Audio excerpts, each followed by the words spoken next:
नमस्कार। Spread piece channel में आपका स्वागत है।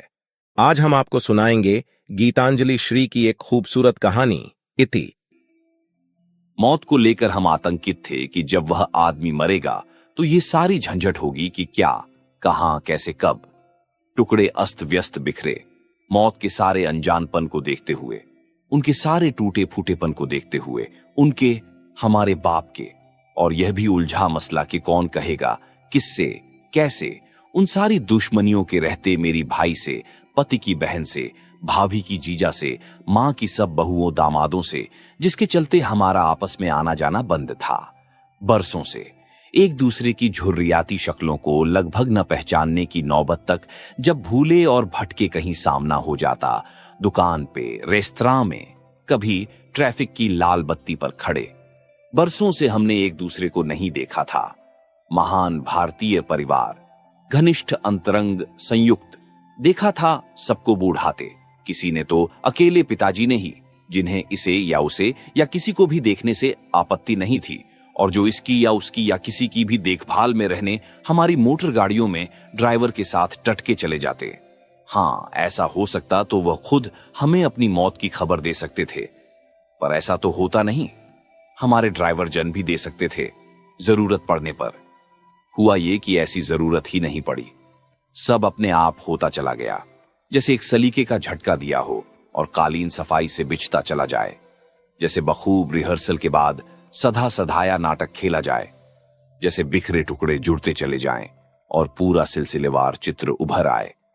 पिता बहन के यहां थे जिससे मेरी कुट्टी नहीं थी, जिसके संग मां रहने का राजी थी क्योंकि दामाद जी दौरे पर गए हुए थे, और मां की पूंछ की तरह पिताजी पीछे पीछे उन घरों में जहां बहू दामाद लापता हों।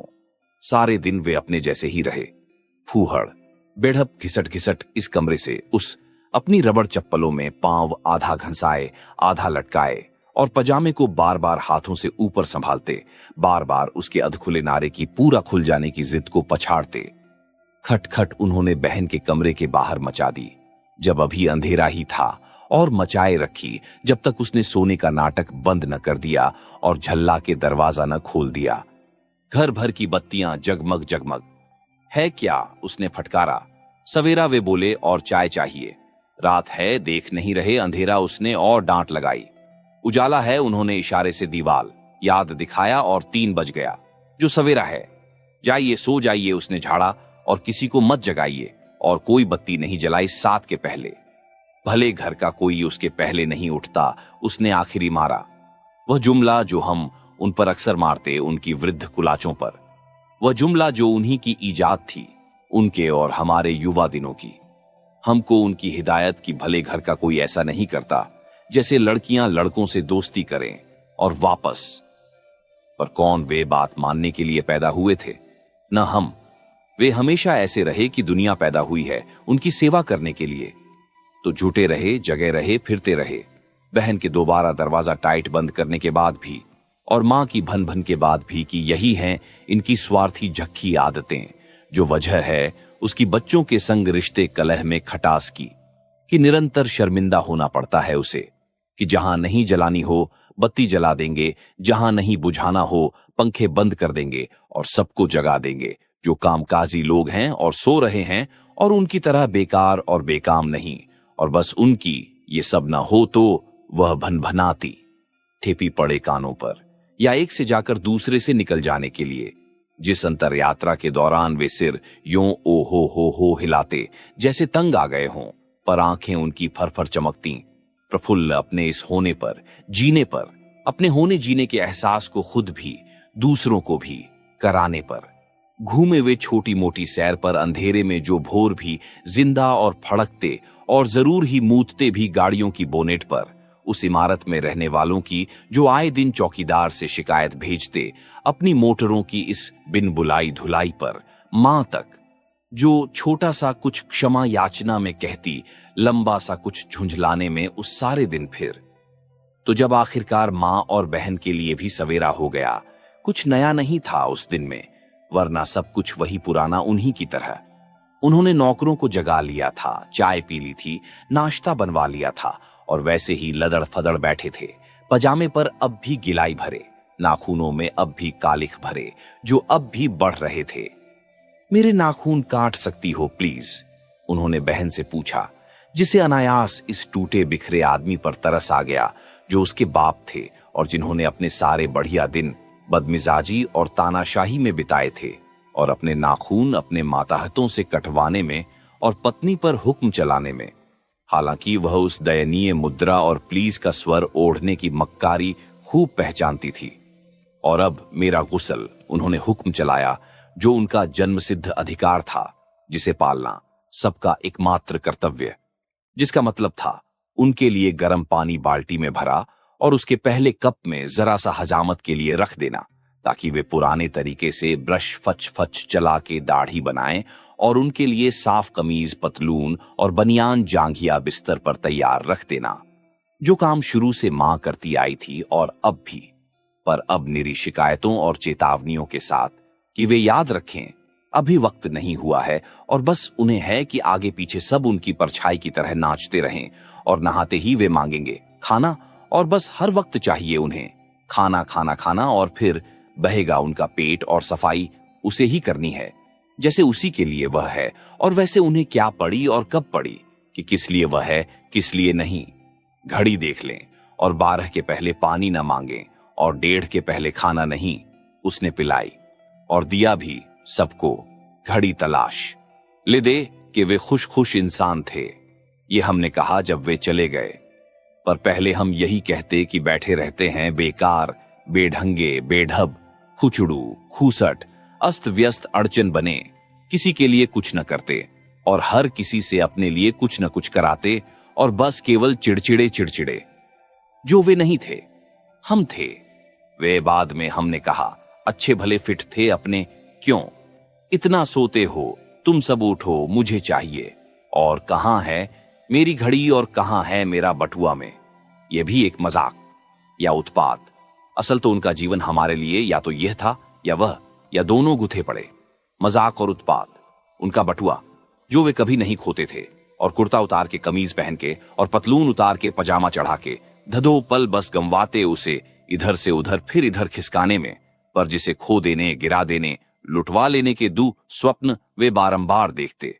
हमें वह उनकी जेब में संभला रहता भय उनके नाम पते के कि क्या मालूम कब, और मैं 100 रुपये के जो शुरू होता था बतौर कागज के नोट के और फिर छोटा होता जाता, सिक्कों में बदलते हुए उतनी ही तेजी से जितनी से वे जलेबियां पकौड़ियां खाते रहते, उन बाजारों खोमचों से खरीद कर जो हमारे घरों के आसपास होते ही होते और उनके लिए निषिद्ध होते।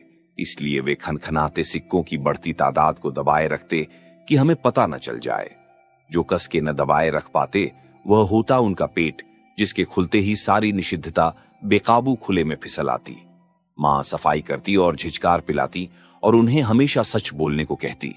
वे बोलते भी सच नन्हे बालक की तरह कि तबीयत ठीक नहीं लग रही और हां कुछ कचौड़ियां याद आ रहा है, खाई तो थीं, और क्या मैं मर रहा हूं। हम सच्चे मन से उन्हें सांत्वना देते नहीं, पर ऐसा फिर मत करिएगा वरना मर भी सकते हैं। हम सब ने कोशिश की थी कि उन्हें 100 रुपये न दें। देखो एक फूटी कौड़ी नहीं, इसमें वे शुरू करते बटुआ कितना खाली है दिखाकर, फिर बंद ही न करते कि कैसी घबराहट होती है, असुरक्षा का भाव आ घेरता है कि कुछ भी हो सकता है। अकेले सड़क पर रिक्शा भी नहीं ले पाऊंगा, रास्ता भटक गया तो न ट्रेन ले पाऊंगा, बनारस के लिए जहां जाना है न प्रसाद खरीद पाऊंगा, हनुमान जी के लिए जिनके दर्शन के लिए वह हर मंगलवार को मंदिर जाते हैं। और क्या यह बड़ी फख्र की बात है कि किसी का सारा पैसा उसके बुढ़ापे में छीन लो। चौकीदार को सुनाते, पड़ोसियों को सुनाते, लिफ्ट में साथ चलते अजनबियों को भी सुनाते कि मुझे पैसा ही नहीं देते, सब न खाने को कुछ। हम में से कोई गुस्साता, कोई झेंपता और एक न एक हम में से अक्सर मां ठन जाती कि होना ही चाहिए 100 रुपए का नोट उनके बटुए में। ये देखिए रख रहे हैं 100 रुपए, इसमें यह देखिए रख दिया। हम बातें पर खर्चिएगा नहीं, उन सड़ी गली मिठाइयों और नमकीन पर खराब तेल में तले जो आपको बीमार करते हैं। हमसे कहिएगा हम सादा साफ अच्छा घर पर बनवा देंगे। सवाल ही नहीं उठता। वे संपन्न बटुआ जेब में रखते, वैसा कुछ ऊट पटांग खाऊं, न जाने घर की या बाजार की मिठाई के लक्ष्य में। भोली आवाज में। अजीब था कि हम सब उनसे अलग अलग उलझते और अपने निजी अनुभव से जानते कि दूसरे भाई बहनों को क्या भुगतना पड़ रहा है। मानो उनके प्रति हमारा त्रस्त भाव वह अदृश्य डोर थी जो हमें एक में बांधे हुए थी और एक दूसरे से अलग सही हम सभी उसी पर डगमग लड़खड़ चल रहे हैं, जिसकी एक गांठ थी पेंशन। सिर्फ भाई जो पिताजी की तरह सरकारी अफसर थे उनसे चेक पर दस्तखत करवा लेते थे। हम बाकी लाख दलीलें दें, खौफ छेड़ें कि वे सकपका के साइन कर दें। बेबी की फीस जानी है, मां को बनारस के लिए चाहिए जहां वह आपके साथ आएंगी। आप ही कह रहे हैं आपके पास एक दमड़ी नहीं है। तो फिर पर वे माहिर थे और मानते थे कि बहुत है इधर और पेंशन पर जमी धूल भी न छेड़ी जाए। और भाई हैं कि खास कुछ बोलते नहीं, बस दो साफ कड़े शब्द, जैसे कभी खुद उनका अंदाज था। यहां साइन और कलम उनके हाथ में पकड़ा देते और पिताजी तन्मय हो जाते ये जुगत लगाने में कि क्यों नहीं साइन करें। पर उस तन्मयता की अनिश्चित घड़ी में उनका हाथ उनका न हो, भाई का हो, यूं पराए हुक्म पर बहरकत हो जाता और उनका नाम स्याही से उभर आता। पर हमारा भी कोई केस था कि हम सभी बारी बारी से माता पिता की जिम्मेवारी निभा रहे हैं, तो हमारा भी हक है कि नहीं। फिर कैसे जायज कि भाई के पास हो पासबुक, चेकबुक, सब सामना नहीं करते, बस भन्न भन्न करते मां के आगे, जो किसी न किसी बहाने भाई से अपने लिए कहकर पैसा लेती रहती और हम में से जिसे तिसे देती रहती। पर बाप के आगे कभी नहीं, जो और अकड़ जाते चेक को लेकर अगर उन्हें आभास होता कि सबके सब उसके फेर में हैं। वे बस रहते रहे अपने बीते हुए आन बाण शान के दिनों में और उतार के रख देते अपना दिमाग कुछ ऐसे कि जैसे दिमाग ना हो, हेलमेट हो। जब जब वर्तमान से जुड़ जाने का पल आ जाता और तो और वे आज भी 20 रुपया देते उपहार में।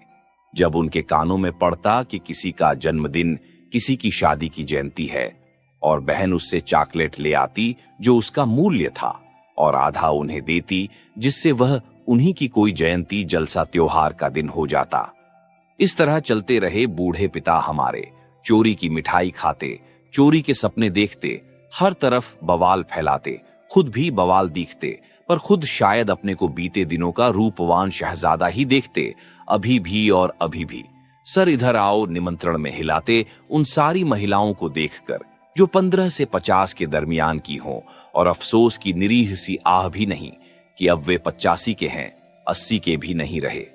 चंद दफे वे गिर चुके थे, कितनी दफे खो चुके थे, पर दिल ने उनके धड़कन कभी नहीं खोई जैसे हमारे ने बार बार खोई।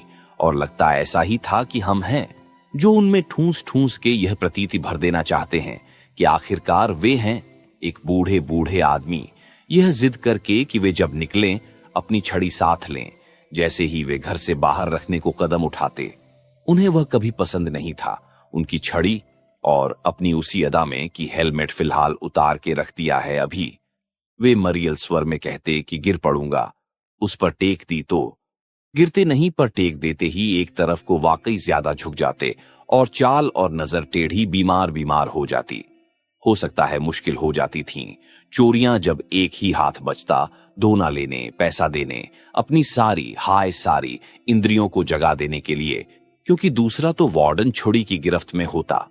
हाँ, ठीक ही ठाक थे वे, 85 और प्लस, और हम ही थे जो इस चिंता में कूढ़े जा रहे थे कि न जाने किस अधकचरी आड़ी तिरछी हालत में खत्म होंगे वे और खत्म करेंगे हमें।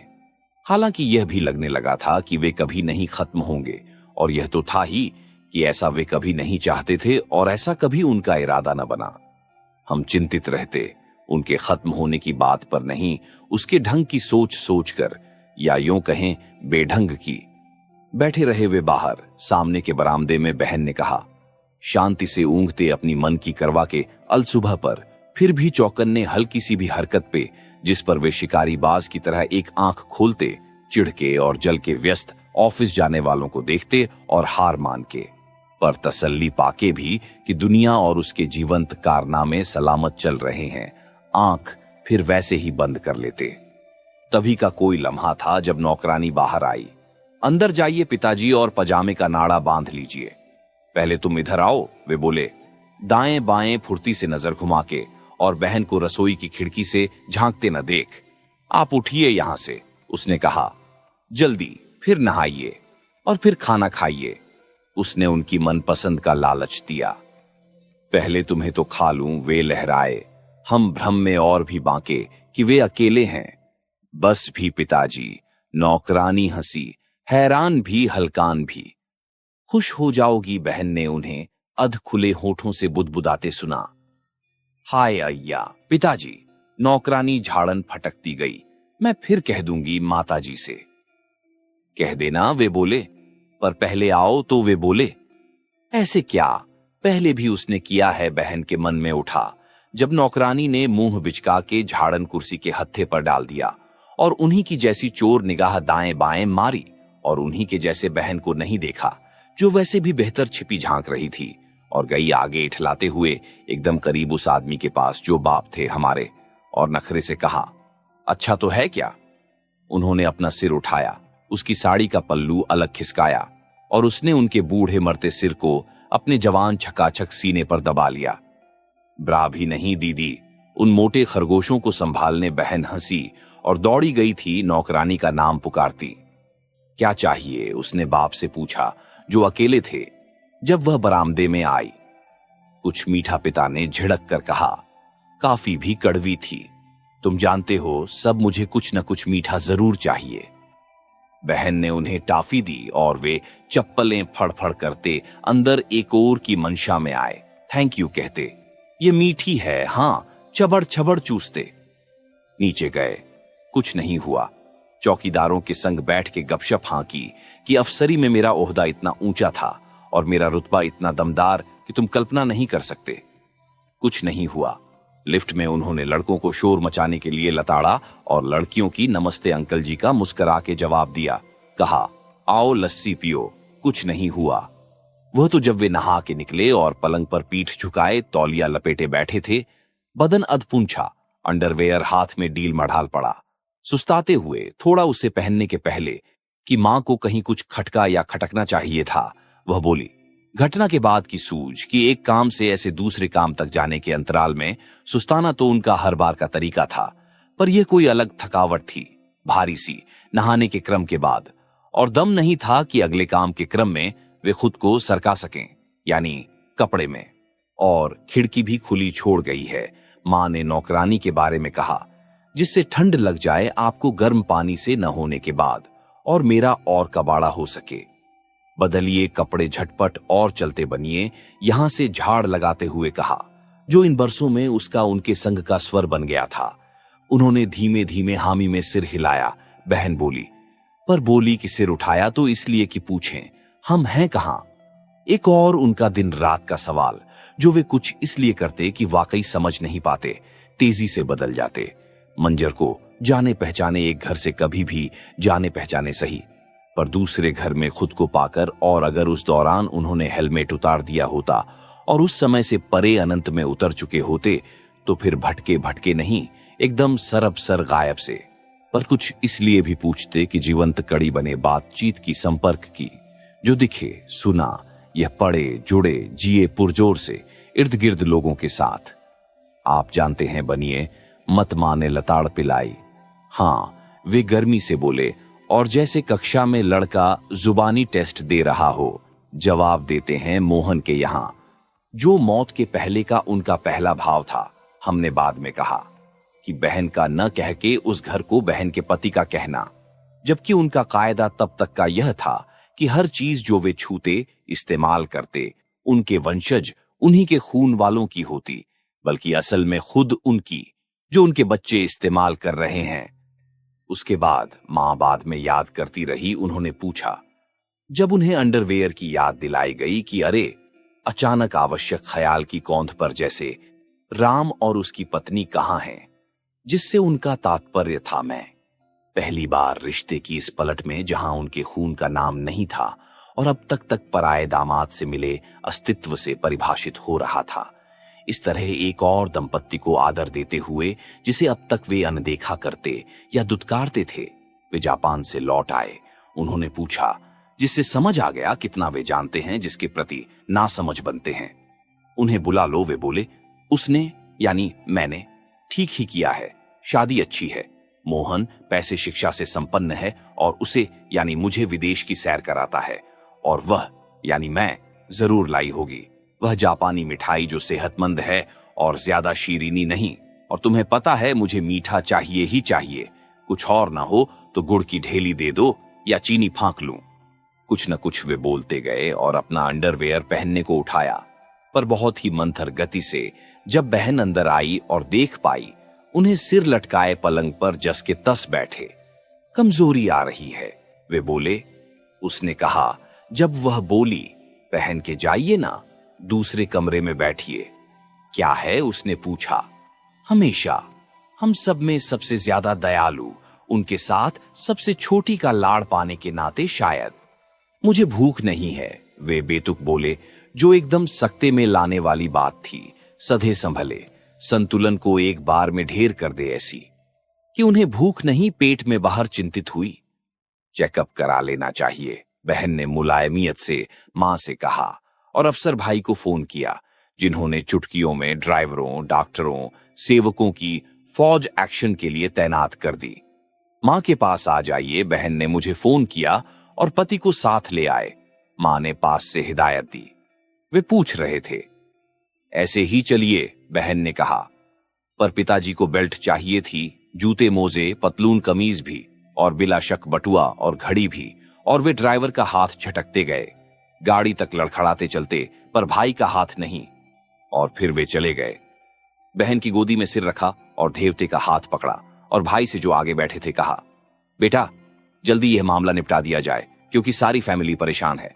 रुकी है उर्मी यानी भाई की पत्नी, तुम मोहन उसकी पत्नी यानी बहन, इसकी बहन यानी मैं, राम, अनु यानी छोटे की पत्नी, छोटे, डाली, बेबी, रघु, सबको जैसे एक गिनती में याद करके अपनी थैली का एक बारगी चट्टे बट्टे बना देने की मंशा से।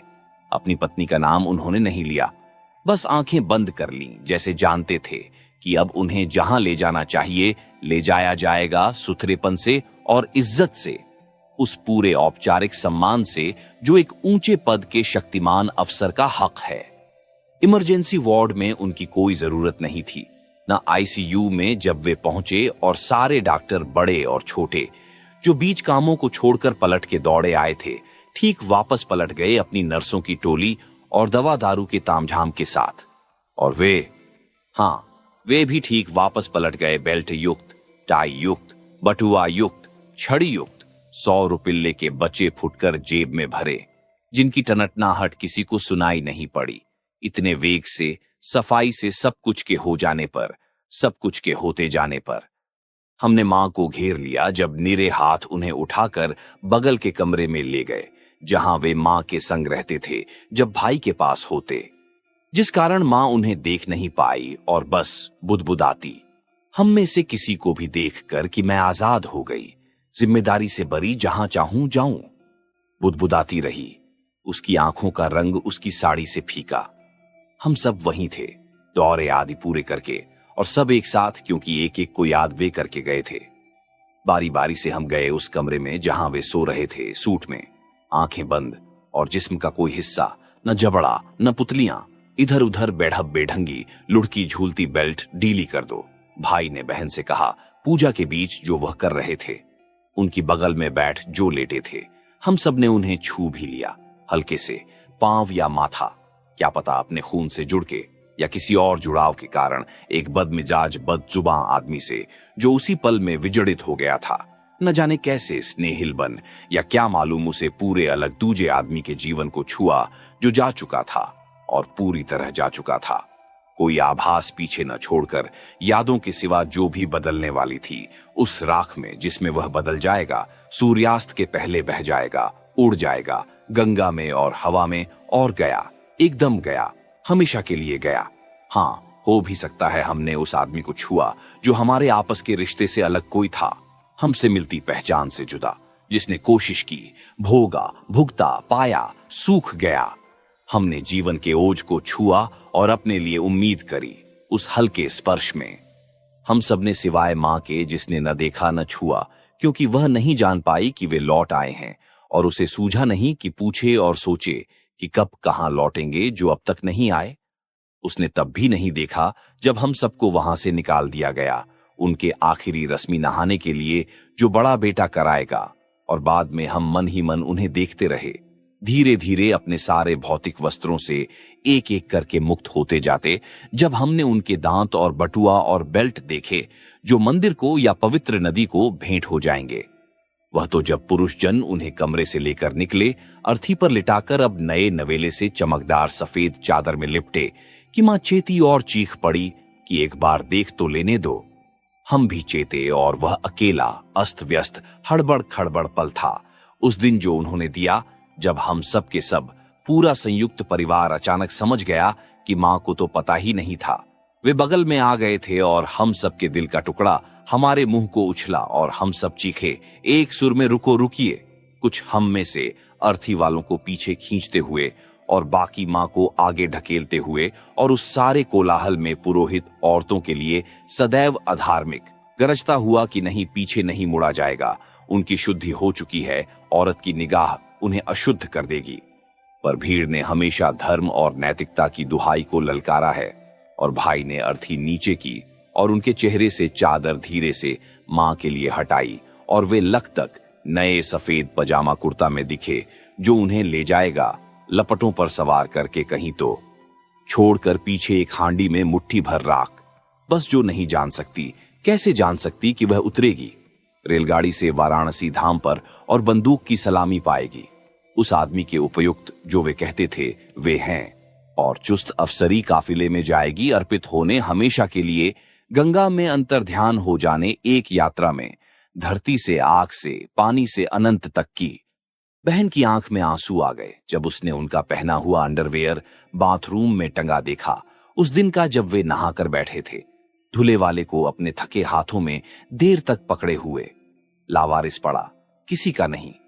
बेकार लगता है, वह बोली, किसी का नहीं।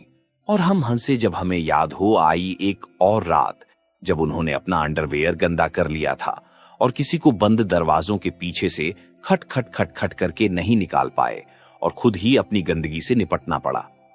सुबह वे सोए मिले सारे कपड़े और गंदा अंडरवेयर एक ढेरी में फेंके और उनकी देह बिस्तर पर बिछी चद्दर में लिपटी। उनकी देह उन झूलते गोलों को बाहर छोड़ती हुई जो फूल गए थे प्रोस्टेट से। वे उठे थे रामन बादशाह के जैसे लिबास में, चादर की चुन्नटें कमर पर और कंधे पर, और वह हिस्सा उनकी बादशाहत की नाप का अलग झूलता जिस पर हम हंसे, और बेवकूफ ख्याल पर और ज्यादा कि वहीं हमारी शुरुआत है। हंसे हम सब, सिवाय मां के जो बैठी रही उतनी ही बेकार जितना वह अंडरवेयर जिसने बहन को रुलाया था। भाई ने मां से कहा प्राइवेट कंपनी वाले दामाद से पैसा मांगे, और यह भी कि पिता से थोड़े से ब्लैंक चेक साइन करा लेने थे। अब फौरन पैसा कहां से आएगा और काफी रुकना पड़ सकता है विधवा की पेंशन का सिलसिला शुरू होने तक। मैंने मौका देखकर मां को याद दिलाया कि उसकी 2 रंगीन बनारसी जरी की साड़ियां जो मैंने पहले से कही थी मैं लूंगी, उन्हें न भूले। उनकी चीजें जो काम की हैं काम में लाई जा सकती हैं, मेरे पति ने नीति बताई। और हम सब जो एक दूसरे से मिलना देखना बंद किए हुए थे, मिलकर उदारता और अनुकंपा और आपसी सद्भाव से उनकी बढ़िया फॉरेन कमीजें और घड़ी और आदि आपस में बांटने लगे, जो वैसे भी हम ही उनके लिए लाते रहे थे। सच्ची हम सब साथ साथ मेजबान बने और शोक करने को आए मेहमानों को मिलकर नमस्कार करते और मां के पास ले जाते, जो पता नहीं क्यों कुछ बोल नहीं रही थी सिवाय इसके कि अब वह आजाद हैं, कोई जिम्मेदारी नहीं, बोझ नहीं। चैन से या शिकवे से, दुख से कि कड़वाहट से, शहादतपन से कि काइयापन से कौन पूरी तरह भांप सकेगा। हमने देखा उसे फूहड़पन से बैठे, क्योंकि 13 दिन तक जब तक जाने वाले की आत्मा घर में ही विचरती है, उसे अपना दुख अपने रोम रोम पर बिठाना था। दांत न मांझ कर, नाखून न काट कर, बाल न बना के, न धो के, न नहा के, न सज के, बिस्तर पर न सो के, कुर्सी पर न बैठ के, न खा के उस कौर से आगे कि बस मरे नहीं, न हंस के, न बोल के, बस बन के वह अभागन विधवा जो अपशगुन की तरह थी, जिसका पति उससे पहले मर गया था। इसलिए एक तरह के पवित्र पारंपरिक सोच के अनुसार उसने उन्हें मार दिया था अपनी लिप्सा और लोभ से, जीने के मोह से, और अब बस प्रायश्चित करती रहे। गुज मुज रंगहीन धोती में लिपटी, बाल बिखरे, नाखून पंजे शिकंजे से बैठी हुई कमरे में जो कभी चुस्त और चमकदार था, अब उसकी साया से मलिन, कलुपित सब कुछ हटा के, सिवाय एक मुड़ी धुची चादर के जो फर्श पर पड़ी पुरानी दरी पर बिछी थी। दया से और संशय से हमने उसे देखा जो वहां कोने में बैठ गई थी और बैठी रही, जैसे वहीं गड़ गई हो और कभी अब वहां से नहीं टलेगी। आप सुन रहे थे गीतांजलि श्री की रोचक कहानी इति।